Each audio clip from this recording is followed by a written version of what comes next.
사랑하는 성도님들, 안녕하세요. 오늘 이 시간에는 우리 인생의 나침반이 되어줄 소중한 하나님의 말씀들을 함께 나누려고 합니다. 혹시 이런 경험 있으십니까? 아침에 일어나서 거울을 보는데 문득 이런 생각이 드는 거예요. 내 인생이 과연 의미가 있을까? 오늘 하루도 그저 그렇게 흘러가는 것은 아닐까? 어떤 일을 앞두고 있을 때는 두려움이 밀려오고 어려운 상황에 처했을 때는 절망감이 찾아오죠. 특히 요즘같이 불확실한 시대를 살아가면서 우리에게는 확고한 삶의 기준이 필요합니다. 그런 기준이 바로 하나님의 말씀이죠. 성경은 단순히 읽는 책이 아니라 우리 인생의 좌우명이 되어야 합니다. 오늘은 여러분의 마음 깊은 곳에 새겨져서 평생 힘이 되어줄 성경 구절 10가지를 함께 나누겠습니다. 이 말씀들이 여러분의 삶에 어떤 변화를 가져다 줄지 정말 기대가 됩니다. 첫 번째로 말씀드릴 구절은 빌립보서 4장 13절입니다. 내게 능력 주시는 자 안에서 내가 모든 것을 할 수 있느니라. 이 말씀을 기록한 사도 바울은 참 특별한 상황에서 이 고백을 했습니다. 그는 로마 감옥에 갇혀 있으면서도 이런 놀라운 고백을 할 수 있었어요. 감옥이라는 절망적인 환경에서도 그는 그리스도 안에서 모든 것을 할 수 있다고 선언했습니다. 여기서 모든 것이라는 표현이 참 중요해요. 이것은 우리가 원하는 모든 것을 다 할 수 있다는 뜻이 아닙니다. 하나님의 뜻 안에서 그리스도와 함께할 때 우리에게는 무한한 가능성이 있다는 의미예요. 얼마 전에 한 성도님이 이런 간증을 해주셨어요. 직장에서 정말 어려운 프로젝트를 맡게 되었는데 도저히 해낼 수 없을 것 같았답니다. 그런데 매일 아침 이 말씀으로 하루를 시작하면서 기도했더니 놀랍게도 그 일을 성공적으로 마칠 수 있었다고 하더라고요. 사랑하는 성도님들, 여러분도 오늘 어떤 어려운 일 앞에 서 있나요? 그럴 때마다 이 말씀을 기억하세요. 내게 능력 주시는 자 안에서 내가 모든 것을 할 수 있느니라. 이것이 바로 우리 믿음의 가족들이 가져야 할 확신입니다. 두 번째로 나누고 싶은 말씀은 로마서 8장 28절입니다. 우리가 알거니와 하나님을 사랑하는 자 곧 그의 뜻대로 부르심을 입은 자들에게는 모든 것이 합력하여 선을 이루느니라. 이 말씀은 정말 놀라운 약속의 말씀이에요. 모든 것이 합력하여 선을 이룬다는 것은 우리 인생에 일어나는 모든 일들, 심지어 어려운 일까지도 결국은 하나님의 선한 계획 안에서 사용된다는 뜻입니다. 합력하여라는 표현이 참 좋아요. 이것은 여러 가지 재료를 섞어서 하나의 좋은 요리를 만드는 것과 같습니다. 각각의 재료는 그 자체로는 맛이 없을 수도 있지만 숙련된 요리사의 손에서 조화롭게 섞이면 맛있는 음식이 되죠. 우리 인생도 마찬가지예요. 기쁜 일도 있고 슬픈 일도 있고 성공도 있고 실패도 있습니다. 그런데 하나님께서는 이 모든 것들을 통해서 우리에게 가장 좋은 것을 주시려고 하세요. 한 성도님이 이런 고백을 하시더라고요. 젊을 때 사업에 실패해서 정말 절망스러웠는데 나중에 보니 그 실패가 있었기 때문에 더 겸손해질 수 있었고 하나님을 더 깊이 만날 수 있었다고 하시더라고요. 그리고 그 경험을 통해서 지금은 어려움에 있는 다른 사람들을 도울 수 있게 되었다고 간증하셨어요. 정말 모든 것이 합력하여 선을 이룬 것이죠. 사랑하는 성도님들, 지금 힘든 상황에 계신가요? 그 상황조차도 하나님의 선한 계획 안에 있다는 것을 믿으시기 바랍니다. 하나님께서는 여러분의 삶에서 아름다운 작품을 만들어가고 계세요. 세 번째로 말씀드릴 구절은 잠언 3장 5절부터 6절입니다. 너는 마음을 다하여 여호와를 신뢰하고 내 명철을 의지하지 말라. 너는 범사의 그를 인정하라. 그리하면 내 길을 지도하시리라. 이 말씀은 우리 인생의 방향을 결정할 때 가장 중요한 원칙을 알려주고 있어요. 마음을 다하여 여호와를 신뢰하라는 것은 반쪽짜리 믿음이 아니라 전적인 신뢰를 의미합니다. 그리고 내 명철을 의지하지 말라고 하셨는데 이것은 우리 자신의 판단력을 무시하라는 뜻이 아니에요. 하나님께서 주신 지혜를 사용하되 그것에만 의존하지 말고 하나님의 인도하심을 구하라는 의미입니다. 범사에 그를 인정하라는 표현도 정말 중요해요. 큰 일에서만 하나님을 찾는 것이 아니라 작은 일에서도 하나님의 뜻을 구하라는 것이죠. 아침에 일어나서 무엇을 입을지 정할 때도 어떤 음식을 먹을지 결정할 때도 누구와 만날지 계획할 때도 하나님을 인정하는 거예요. 그렇게 하면 하나님께서 우리의 길을 지도해 주신다고 약속하셨습니다. 한 목사님이 이런 간증을 하시더라고요. 젊은 시절에 진로를 놓고 고민할 때 이 말씀을 붙잡고 기도했답니다. 자신의 생각으로는 다른 길이 더 좋아 보였는데 기도하면서 하나님의 인도하심을 구했더니 전혀 예상하지 못한 길로 인도해 주셨다고 해요.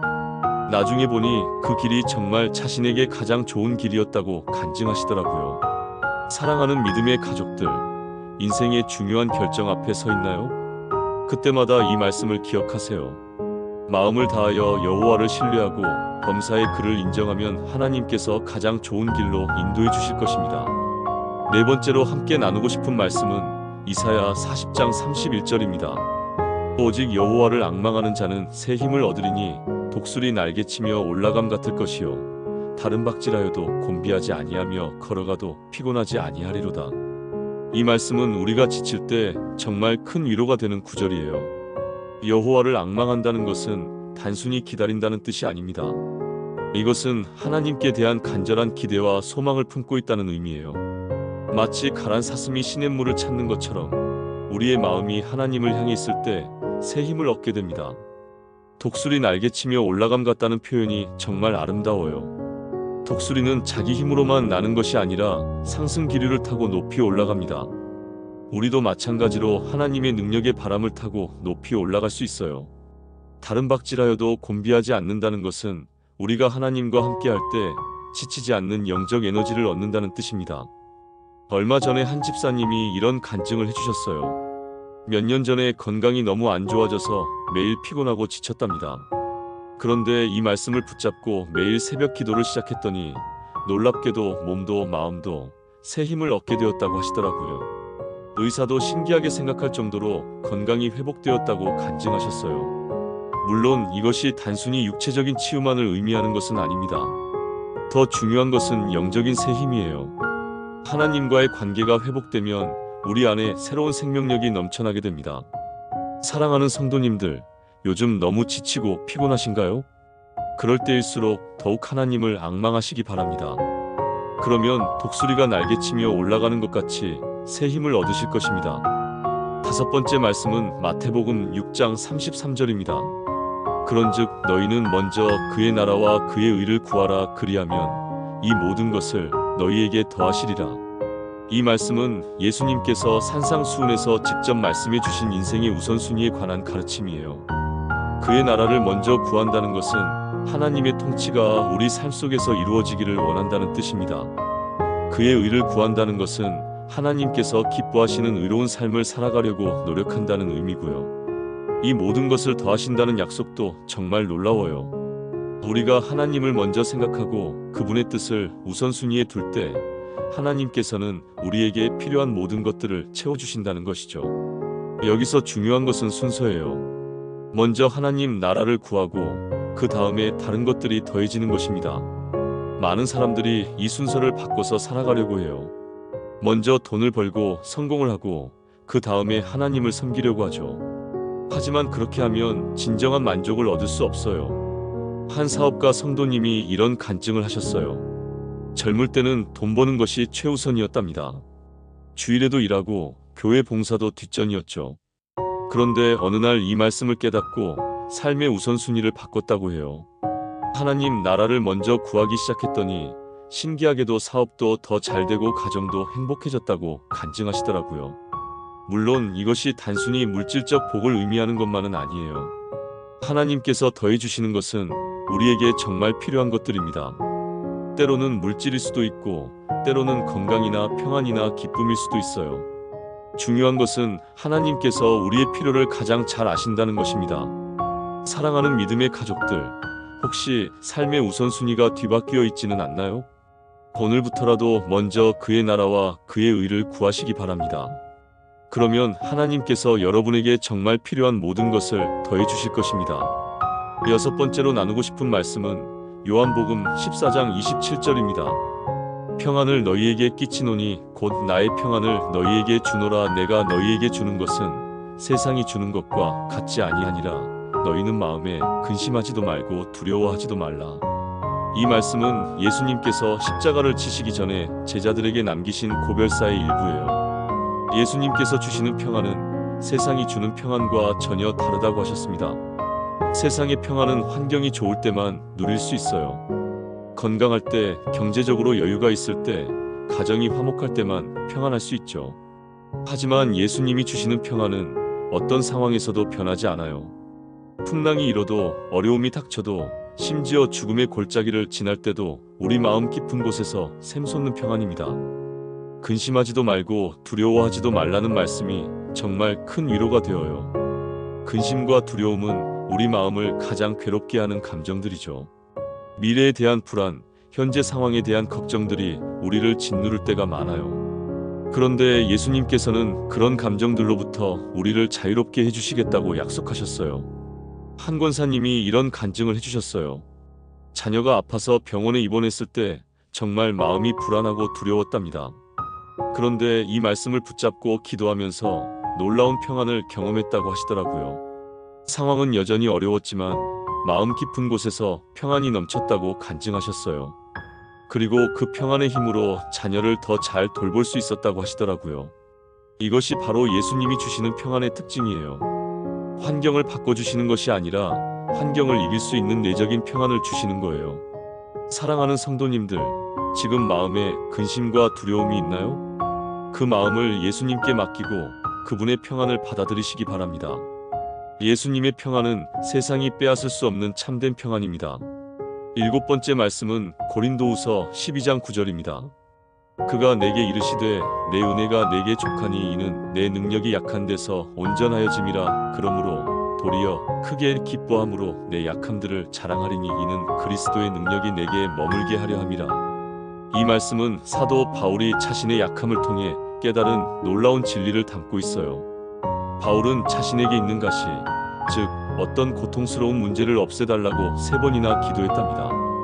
그런데 하나님께서는 그것을 없애주시지 않으시고 대신 이런 말씀을 해주셨어요. 내 은혜가 내게 족하다고요. 이것은 정말 역설적인 말씀이에요. 우리는 보통 약함을 부끄러워하고 숨기려고 해요. 강해 보이려고 하고 완벽해 보이려고 노력하죠. 하지만 하나님께서는 우리의 약함을 통해서 당신의 능력을 나타내신다고 하셨어요. 약한 데서 온전하여진다는 표현이 참 깊은 의미를 담고 있어요. 우리가 약할 때 우리 자신의 힘으로는 할 수 없다는 것을 인정할 때 그때 하나님의 능력이 우리 안에서 온전히 나타난다는 뜻입니다.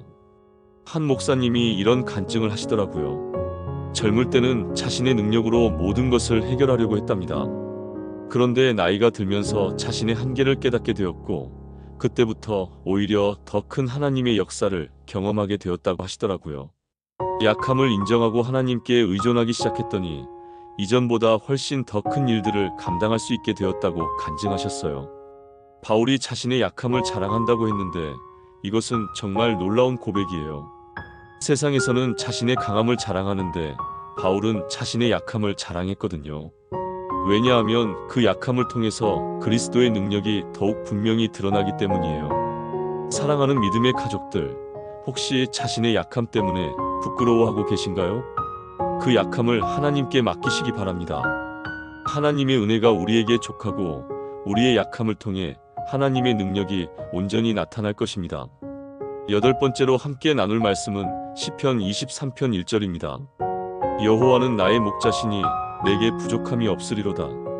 이 시편은 다윗이 기록한 것으로 세계에서 가장 많이 암송되는 성경 구절 중 하나예요. 목자와 양의 관계를 통해서 하나님과 우리의 관계를 아름답게 표현한 말씀이죠. 목자는 양들을 위해서 모든 것을 희생하는 사람이에요. 양들이 좋은 꼴을 먹을 수 있도록 인도하고 위험으로부터 보호하고 길을 잃지 않도록 돌봐줍니다.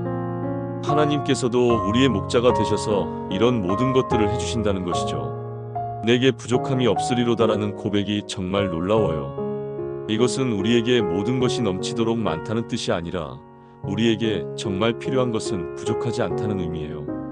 하나님께서 우리의 필요를 다 아시고 채워주신다는 신뢰의 고백입니다. 목자이신 하나님께서는 우리를 푸른 풀밭에 누이시고 쉴만한 물가로 인도하세요. 우리의 영혼을 소생시키시고 의의 길로 인도하십니다. 사망의 음침한 골짜기를 다닐지라도 해를 두려워하지 않는 것은 하나님께서 함께 하시기 때문이에요. 한 성도님이 이런 간증을 하셨어요. 경제적으로 정말 어려운 시기를 겪고 있을 때 이 말씀을 붙잡고 기도했답니다. 당장 필요한 것들이 부족해서 걱정이 많았는데 정말 신기하게도 필요한 순간마다 하나님께서 채워주셨다고 하시더라고요. 때로는 예상치 못한 곳에서 예상치 못한 방법으로 도움이 왔다고 간증하셨어요.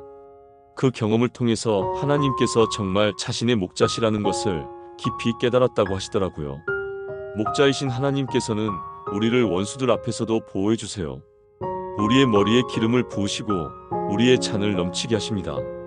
선하심과 인자하심이 우리를 따르게 하시고 하나님의 집에 영원히 거하게 해주세요. 사랑하는 성도님들, 여호와께서 여러분의 목자이심을 믿으시나요? 그렇다면 여러분에게는 정말로 부족함이 없을 것입니다. 좋은 목자이신 하나님께서 여러분의 모든 필요를 채워주실 것입니다. 9번째 말씀은 예레미야 29장 11절입니다. 여호와의 말씀이니라 너희를 향한 나의 생각을 내가 아나니 평안이요 재앙이 아니니라 너희에게 미래와 희망을 주는 것이니라. 이 말씀은 바빌론의 포로로 끌려간 이스라엘 백성들에게 하나님께서 주신 위로와 소망의 메시지예요. 절망적인 상황에 있던 그들에게 하나님께서는 당신의 계획이 무엇인지 분명히 말씀해 주셨습니다. 너희를 향한 나의 생각을 내가 안다고 하셨어요. 이것은 하나님께서 우리 각자에 대해 구체적이고 개별적인 계획을 가지고 계신다는 뜻입니다. 하나님의 생각은 평안이요 재앙이 아니라고 하셨어요. 우리가 어려운 상황에 있을 때 하나님께서 우리를 벌주시려고 하는 것이 아니라 오히려 우리에게 평안을 주시려고 하신다는 것이죠. 미래와 희망을 준다는 약속도 정말 소중해요. 우리가 현재 상황만 보면 절망스러울 수 있지만 하나님께서는 우리의 미래를 위한 계획을 가지고 계세요. 그 계획은 희망적이고 좋은 계획입니다. 한 권사님이 이런 간증을 해주셨어요. 자녀가 대학 입시에서 연속으로 실패했을 때 온 가족이 절망에 빠졌답니다. 그런데 이 말씀을 붙잡고 기도하면서 하나님의 계획을 기다렸더니 나중에 더 좋은 길이 열렸다고 하시더라고요. 처음 생각했던 것보다 훨씬 더 자녀에게 맞는 전공과 학교를 만나게 되었고 지금은 그 일을 통해 하나님의 선하신 계획을 경험했다고 간증하셨어요. 하나님의 시간표는 우리의 시간표와 다를 수 있어요. 우리가 원하는 때보다 늦을 수도 있고 우리가 생각하는 방법과 다를 수도 있습니다. 하지만 분명한 것은 하나님의 계획은 항상 우리에게 가장 좋은 계획이라는 것이에요. 이 말씀을 히브리어 원문으로 보면 더 깊은 의미를 발견할 수 있어요. 미래라는 단어는 아하리트인데 이것은 단순히 앞으로 올 시간이 아니라 궁극적인 결말, 최종적인 결과를 의미합니다. 희망이라는 단어는 티크바인데 이것은 단순한 소망이 아니라 확실한 기대, 반드시 이루어질 것에 대한 확신을 뜻해요. 그러니까 이 말씀은 하나님께서 우리에게 좋은 결말과 확실한 소망을 주신다는 의미입니다. 사랑하는 믿음의 가족들, 지금 앞길이 막막하게 느껴지시나요? 하나님께서는 여러분을 향한 계획을 가지고 계세요. 그 계획은 평안이요 재앙이 아니며 여러분에게 미래와 희망을 주는 계획입니다. 마지막 10번째 말씀은 디모데후서 1장 7절입니다. 하나님이 우리에게 주신 것은 두려워하는 마음이 아니요 오직 능력과 사랑과 절제하는 마음이니라. 이 말씀은 사도 바울이 자신의 믿음의 아들 디모데에게 써보낸 편지의 일부예요. 디모데가 어려운 상황에서 두려워하고 있을 때 바울이 그에게 용기를 주기 위해 쓴 말씀입니다. 하나님이 우리에게 주신 것은 두려워하는 마음이 아니라고 분명히 말씀하셨어요. 두려움은 하나님께로부터 오는 것이 아니라는 뜻입니다. 그렇다면 두려움은 어디서 올까요? 대부분 우리의 생각에서 또는 원수 마귀의 속삭임에서 와요. 하나님께서는 대신 우리에게 세 가지를 주셨다고 하셨습니다. 첫째는 능력입니다. 이것은 디나미스라는 헬라어인데 다이너마이트의 어원이 되는 단어예요. 폭발적이고 강력한 힘을 의미합니다. 하나님께서 우리 안에 두신 것은 연약한 힘이 아니라 모든 것을 이길 수 있는 강력한 능력이에요. 둘째는 사랑입니다. 이것은 아가페라는 단어로 조건 없는 하나님의 사랑을 뜻해요. 이 사랑이 우리 안에 있을 때 우리는 두려워하지 않고 담대하게 살 수 있어요. 완전한 사랑이 두려움을 내쫓는다고 성경에 기록되어 있죠. 셋째는 절제하는 마음입니다. 이것은 소프로니스모스라는 단어로 건전한 마음, 균형 잡힌 정신을 의미해요. 감정에 휘둘리지 않고 올바른 판단을 할 수 있는 마음가짐을 말합니다. 한 집사님이 이런 간증을 하셨어요. 새로운 직장으로 이직을 앞두고 있을 때 너무 두려웠답니다.